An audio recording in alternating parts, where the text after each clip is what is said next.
Մեր հյուրն է Հայաստան դաշնքի անդամ հոգեբան Միհրդադ Մանդատյանը։ Պարոն Մանդատյան, որպես հոգեբան, ո՞նց եք մեկնաբանում Փաշինյանի այն հայտարարությունը, թե Թուրքիան ուզում է մեզ ցեղասպանել։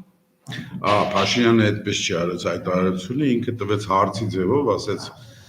տեսնես ուզում են ցեղասպանել, թե չեն ուզում ցեղասպանել, այսինքն 15 թվի ցեղասպանությունը համարվեց, որ չի եղել, դա չհամոզեց Փաշինյանին, Սումգայիթի դեպքերը չհամոզեցին Փաշինյանին, այս տասնամյակներ շարունակ ցեղասպանությունը չէր համոզել Փաշինյանը եւ Փաշինյանի մոտ դեռ հարց է մնացել, թե թուրքերը արդյոք մեզ ուզում են ցեղասպանել, թե չեն ուզում ցեղասպանել։ Այս միամիտ կարծես թե տված հարցը իմ կարծիքով գրված էր բացառապես անկիրթ ինչ-որ մի հատ զանգվածի համար, որովհետև դարեր արդեն շարունակ մենք բոլորս ակնհայտորեն գիտենք, որ թուրքերը մեզ նպատակ ունեն ոչնչացնելու եւ դա չեն էլ թաքցրել երբեք եւ թուրքերը եւ ադրբեջանցիները բազմաթիվ ռազմատենչ արտահայտություններով Երևանը, Երևան կոչելով, Սևանը, Լիճ եւ այլն, այս պրետենզիաները որ ունեն ինչ են պատկերացնում առանց ցեղասպանելու, առանց վերացնելու հայ տեսակին, ոնց են ամբողջ Հայաստանը փորձում իրենցով անել։ Բնականաբար նպատակը միակ դա ցեղասպանությունն է եւ ոչ մի դրական ազդակներ թուրքերից ստանալ անհնար էր։ Սա այն նույն հաղորդումների շարունակությունն էր, որը տրվեց դեռևս 2018 թվականին այդ կիրթ կառուցողական եւ այլ Ալիևի, որից հետո մենք ունեցանք 44 օրյա ցեղասպանությունը, ասենց ասեմ, որ տեսանք ինչ հրաշագործություններ տեղի ունեցան։ Սա նույն շարունակությունը հիմա է տեղի ունենում եւ մենք տեսնում ենք շարունակաբար, որ ունենում ենք պատերազմական իրավիճակներ, զոհեր, գերիներ եւ այլ բաներ։ Սա հաղթեցած մարդու շատ հերթական մանիպուլյացիաների կողմից։ Ես հաղթեցած եմ իմաստով, որ ինքը այլևս ընկալում է, որ եթե առևտուր է տեղի ունեցել, ինքը ընկալում է, որ ոչ Թուրքիա, ոչ Ադրբեջանը չէին կանգնում, խնդիրն արդեն պահանջի Երևանն է, Սևանը եւ Երևանը, թե հերթական մանիպուլյացիաներ եւ միջազգային հանրության ուղղված եւ ներսի հանրության։ Ես չեմ կարծում, որ Փաշինյանը կոնկրետ ինչ-որ ձևի դեմ է կամ կողմ է Թուրքիայի կանգնելու։ Ես կարծում եմ, որ Փաշինյանի նպատակը մաքսիմալ ադրբեջանականացումն է Հայաստանի եւ ամեն բան անում է նրա համար, որպեսզի ցեղասպանություն ասածը ի վերջո տեղի ունենա։ Սրա վառ ապացույցն էր վերջում Սյունիքի դեպքերը, որը տեղի ունեցավ բացառապես Փաշինյանի մեղքով։ Եվ 5 դիրք հանձնեցինք մենք, այնտեղ գերիներ կան, զոհեր ունենք եւ այլ, որը ոչ մի կերպ հնարավոր չի այլևս բարձել նախկինների կամ որևէ մի ուրիշի վրա, որովհետեւ բացառապես Փաշինյանն էր տիրապետում իրավիճակին։ Ես կարծում եմ, որ Փաշինյանը խաղում է թուրք-ադրբեջանական խաղ, ինչեւ վերջ Ուղղակի ի սկզբանե իր ավանտյուրայով մտնելով այս խաղի մեջ, լավ չպատկերացրեց, որ խաղացողները այստեղ բավականին խելացի են եւ չեն թողնելու այն դիրքերի վրա, որ այս պահին կա, այլ մաքսիմալ ավելացնելու են իրենց դիրքերը։ Այս պահին Թուրքիան եւ Ադրբեջանը մաքսիմալ ավելացնում են իրենց դիրքերը, իսկ Փաշինյանը բնականաբար զիջողի դերում է։ Ինչ որ ձևի դա պետք է հիմնավորի, ժամանակաձգում ասելով, որ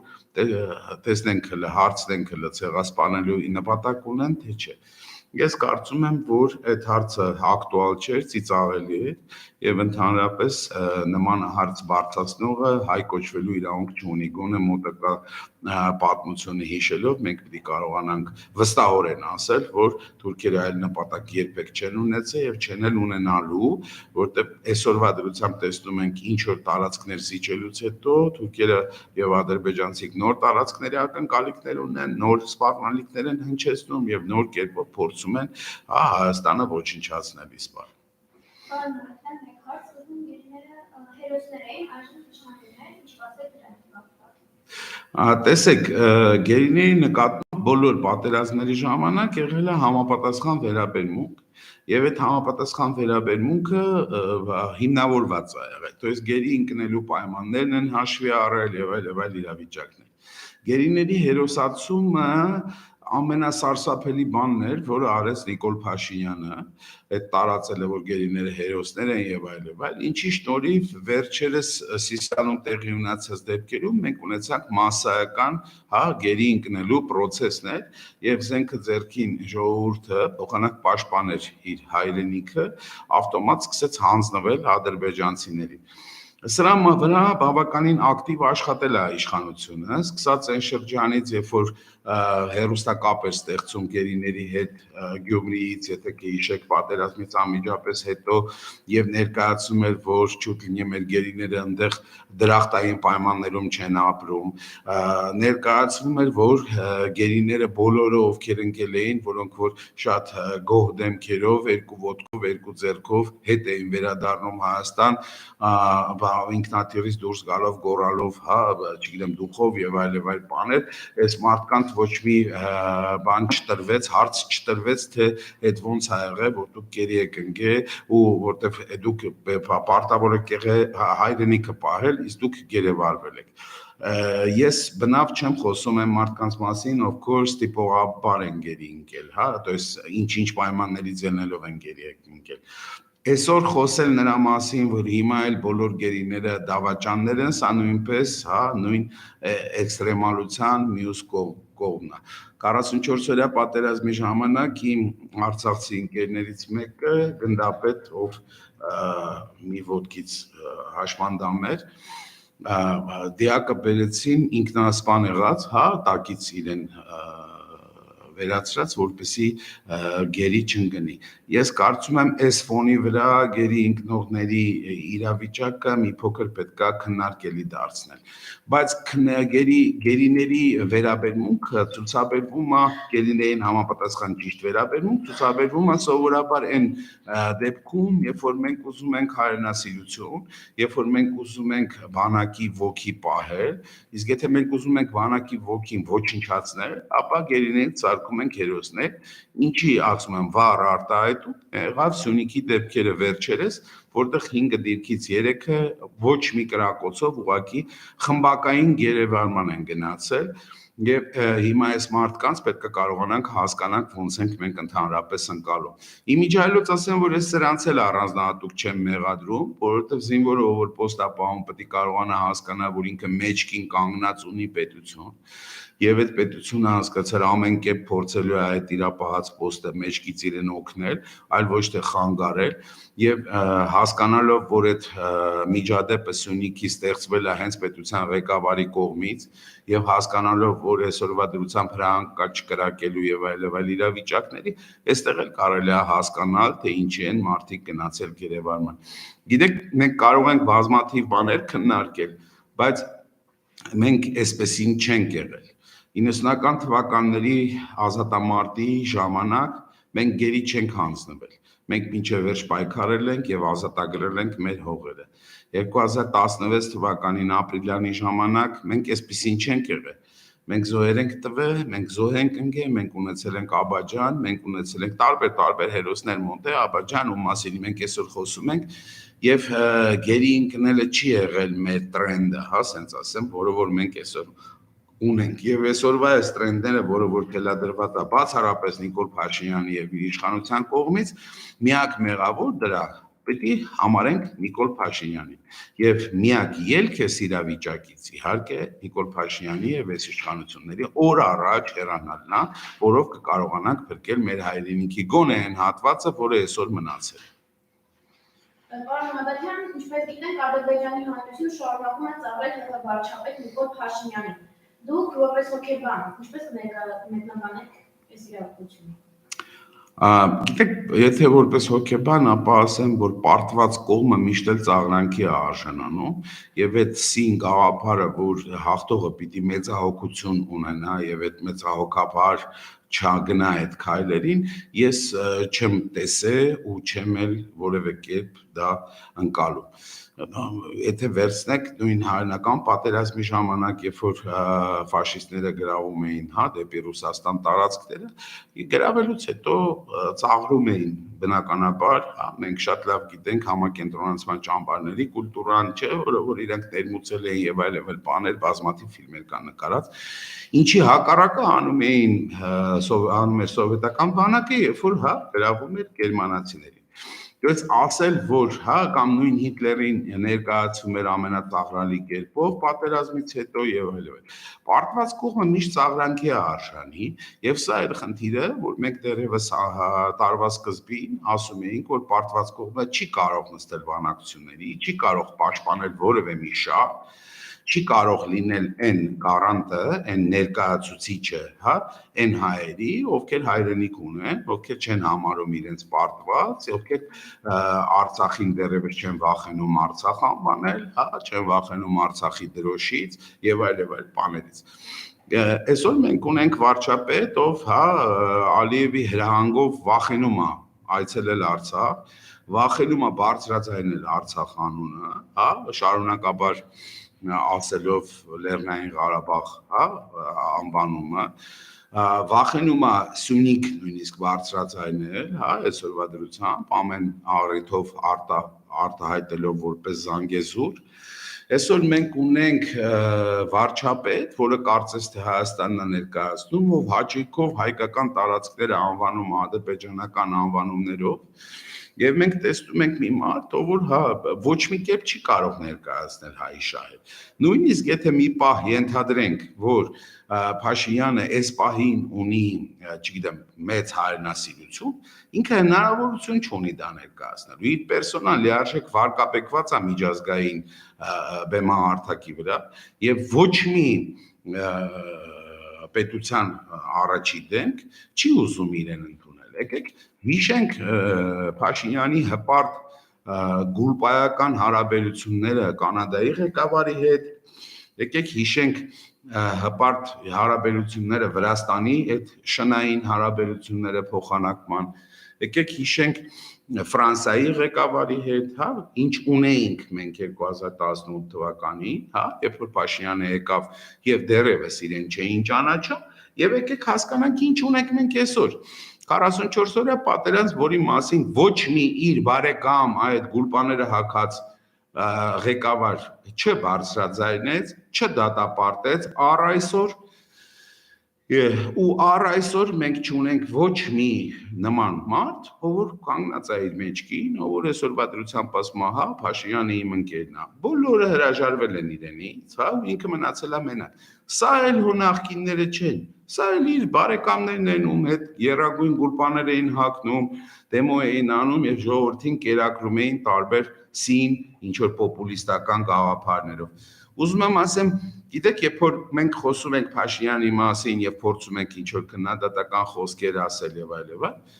շատ ժամանակ այս նախկինների մասը աշխատում է։ Հիմա ոնց համարենք Մակրոնն էլ է նախկին, հայկական։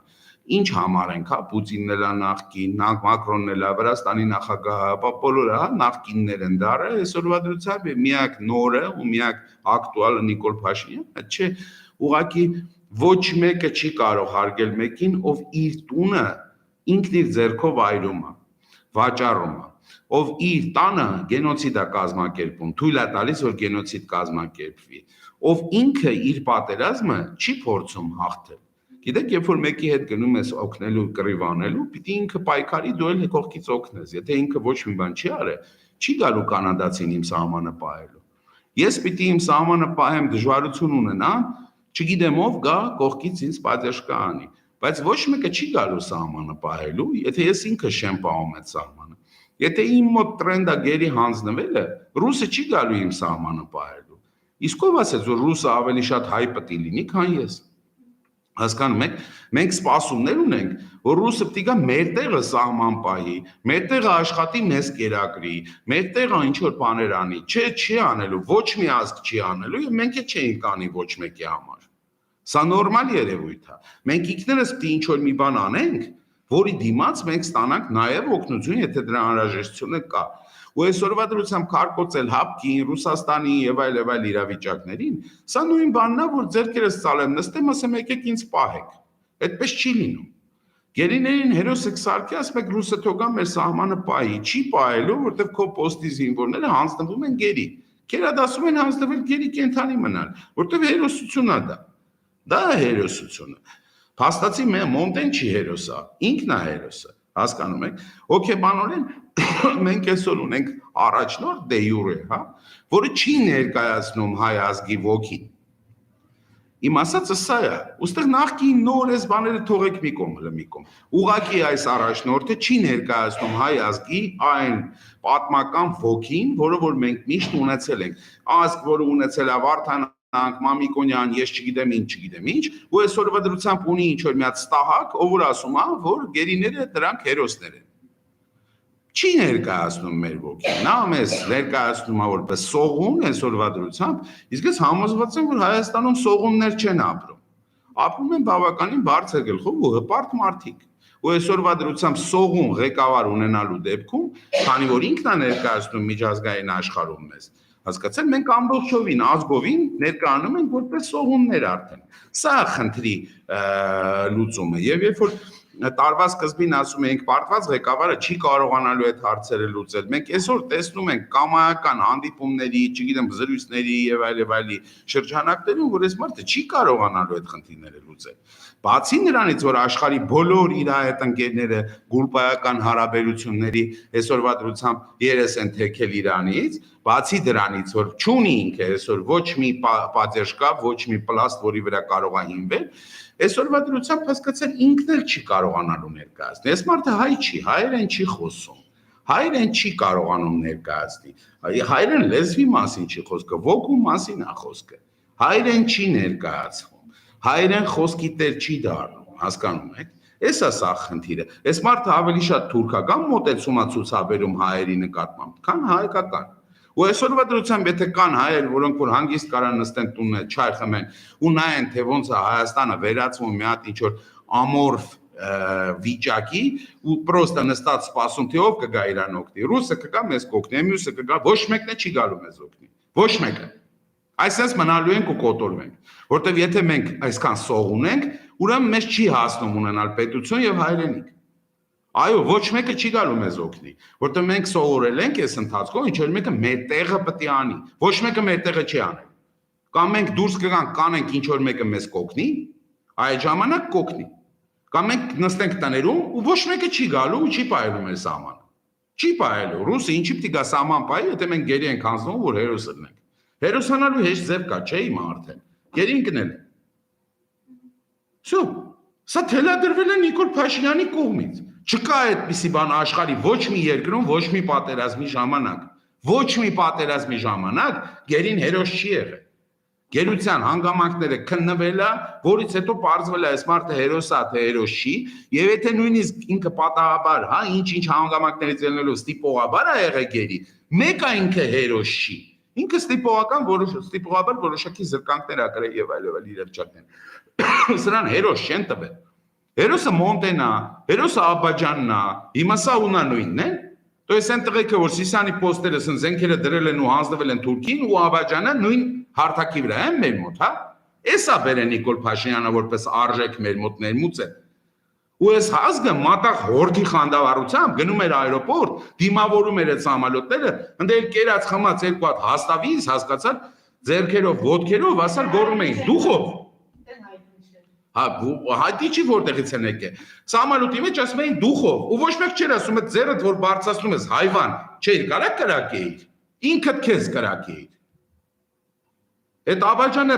քաշի կտրակի հասկացար, որ բարձունքը ոչ մեկի չտա, իսկ դու կգնաս կհանձնվես ու դու նույն հերոսն ես ինչ որ Աբաջանը, ու սա անում է մի ստոր, ով որ 18 թվին կեղծ պապիով եկել է իշխանության։ Բոլոր սրբությունների վրով է անցել, հասկանում եք այս մարդը։ Ես չեմ մանում ինչ է պետք անել, որ այս ժողովուրդը վերջապես հասկանա, որ իրան դրել են էշի տեղ, նստել են վզին, հասկացար ու ոնց ուզում ունեց քշում են, վերացնում են իրան։ Իրան իրա որդուն, իրա լեզուն, մաշտոց ասածը, սրբություններ ասածը, էսա վերացնում են։ Էսա տեղի ունենում այսօրվա դրությամբ։ Նստեք ձեր տներում չայ խմեք, նորմալ է։ Էսա տեղի ունենում այսօրվա դրությամբ։ Նստեք ձեր տներում չայ խմեք, նորմալ է։ Էսա տեղի ունենում այսօրվա դրությամբ։ Նստեք ձեր տներում չայ խմեք, նորմալ է։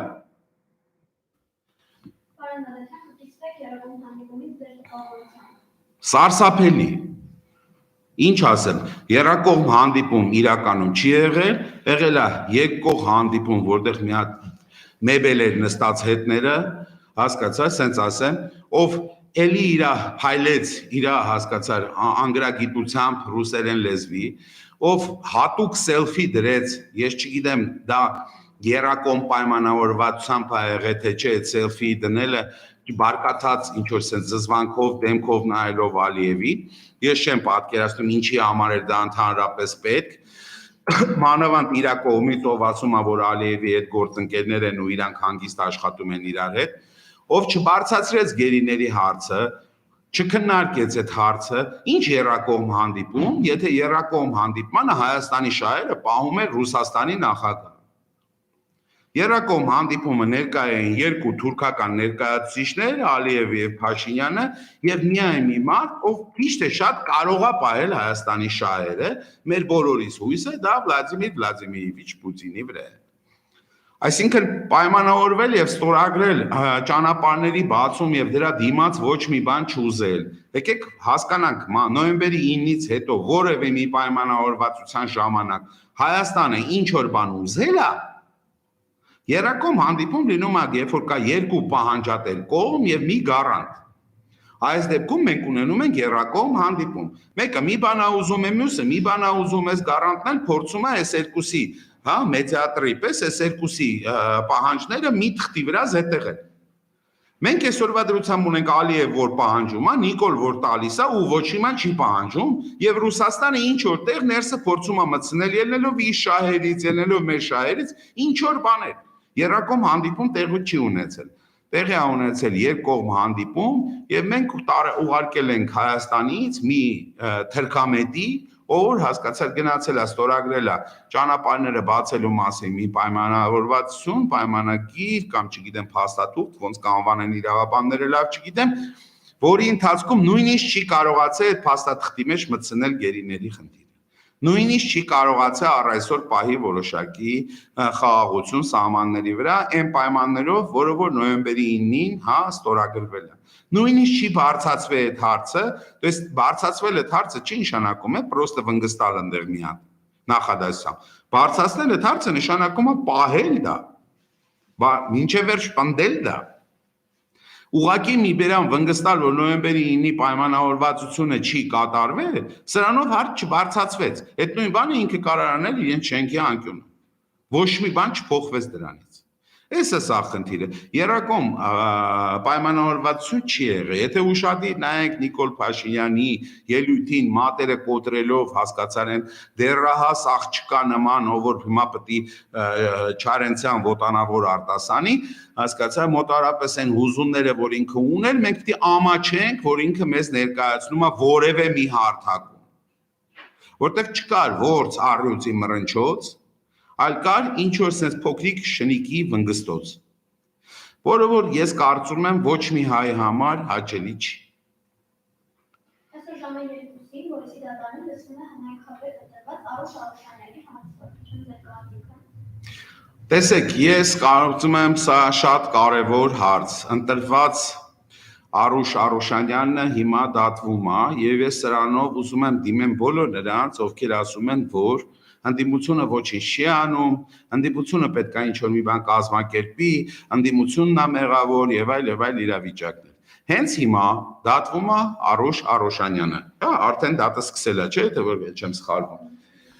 Եվ ոչ մեկին չեն խանգարում, որպեսզի այսօր, հա, Գորիսում հենց տեղի ունենա ամբոստության ակցիաներ եւ մարդիկ, ովքեր ընտրել են այս մարդուն, որը նախկին չի, որը ներկա չի, ոչ մի իզմի, հա, ես չգիտեմ չի բանանում, ինքը ուղղակի լավ ղեկավար է եղել Գորիսում, եղել է պաշտպան, եղել է ազատամարտիկ, փորձել է պաշտպանել, հա, եւ ամեն բան արել է դրա համար։ Եվ այսօրվա դրությամբ, եթե ժողովուրդը չի կանգնելու իր կողքին, չի անելու այն ակցիան, որից հետո, հա, դատարանի որոշումը անարդար, հա, իրավիճակը, որ այսօրվա դրությամբ այսքան ժամանակ այդ մարդը անազատության մեջ է գտնվում, փոխվի, ուրեմն չկա այն ազգը, որը որ այսօրվա դրությամբ պիտի ազատվի Նիկոլ Փաշինյանին։ Իսկ նիկոլական մոտեցում ցուցաբերել բոլորս կարող ենք։ Նստել տներում, Գորիսում, տակ, նայել թե ոնց են Արուշ Արուշանյանին կրկին տանում, հա, ազատազրկման, ու ասել այ ընդդիմությունը ոչ մի բան չի անում։ Ոչ մեկը ոչ մի բան չի անելու։ Վեր կաց արա ինքդ։ Ոչ մեկը պարտավոր չի քո համար որևէ բան անի։ Մարդը որ գնացել է քվախցիկա մտել ու Արուշին ընտրել է, ինքը պետք է իր համոզմունքը կարենա պաշտպանի ու այսօր լինի այդ դատարանի մոտ։ Ինչ կտեղի կունենա տեղում, դա տեղում թող որոշի ժողովուրդը։ Ու եթե ինքը կորոշի որ պետքա դռները կոտրել ու մտնելն ես, ուրեմն դա կլինի ճիշտ։ Իսկ եթե ինքը նստելու է տանը թեյ խմի ու նայի ոնց են իր ընտրածին, պրոստը ոտնահարում, իր կամքը ոտնահարում, իր ընտրած մարդու նորից տանում ազատազրկման, ինչ պահանջ կարա ներկայացնի որևէ մեկիցս։ Ոչ մի պահանջ։ Հիմա այդ դատարանի դիմաց հավաքվել են գորիսեցիները եւ Երևանում էլ նոր տեսան ուղի եթեր կար, որ էլի այդպես իրազեկման ակցիաներ է իրականացնում, որ այս բանին այո դատում են Արուշ Արուշանյանի մարդու, ով պարզապես ձենքը վեր չի դնում եւ չի պատրաստում իր սյունիքը, բոլորի սյունիքը հանձնել թշնամուն։ Տեսեք, իմ հերոսը Արուշն է, իմ հերոսը գերի հանձնվածը չի։ Եվ հավաքվել միայն դա դեռ ոչինչ չի նշանակում, կասեմ էլի ժողովրդական խոսքերով, իսկ ինչ են անում գործողություն։ Հավաքներից հոգնել ենք արդեն, հավաքվել են Գորիսում դատարանի առաջ, թող անեն գործողություն, այն գործողությունը, որը պահանջում են բոլորից։ Ինչ գործողություն, թող իրենք ընտրեն, ինչ գործողությունն իրենց հարմար է։ Տարբեր ձևեր կան, կարան 1000 բան կարելի է անել։ Այն գործողությունը, որ իրանք ուզում են, որ ինչ որ մեկը անի, հետո իրանք տներում նստեն ու դատարանի դիմաց ուղակի կանգնեն կամ չկանգնեն, այդ թող իրանք էլ անեն ու հասկանան, հարցնում են արդյունքի, թե չէ։ Այ երբ որ կանեն այն ժամանակ կտեսնեն ընդդիմությունը կողքը կանգնած է, թե չէ, իրանց հետ այդ գործողությանը գնում է, թե չէ։ Դե չէ, այսօրվա դրությամբ նստել տներում ու ասել թե ընդդիմությունը գործողություն անի, իսկ մենք պրոստը վայելենք այն ինչ կդառնա, այդպես չի լինի։ Դա նման է նրան, ինչ անում է Նիկոլը, ասում է մենք ոչ մի բան չանենք, ռուսը գա մեր սահմանը պահի։ Մենք ոչ մի բան չանենք, ռուսը մեր տնտեսությունը լավացնի։ Իսկ մենք Քերոբյանին դնենք, հասկացար, որ ինքը փլի։ Մենք ոչ մի բանով չզբաղվենք, մենք ոչ մի բան չանենք։ Ռուսը թող անի, կանադացին, ֆրանսիացին, ես չգիտեմ ով ուզում է։ Չէ, այդպես չի։ Ամեն մարդ ինքն է անում ու ինքն է պատասխանատու իր արարքի համար։ Վեր կացեք արեք։ Հավաքվել եք դատարանի դիմաց, հավաքվել է ուրեմն բավարար չի, որտեղ այդ հավաքվելը արդյունք չտվեց։ Ուրեմն արեք գործողություն։ Ես կարծում եմ, որ հիմա ակտիվ գործողությունների շրջանն է, ու մարդիկ պիտի անեն գործողություններ։ Պիտի action լինի։ Այլապես ոչ մի բանի չենք հասնելու։ Ես եմ շնորհակալ։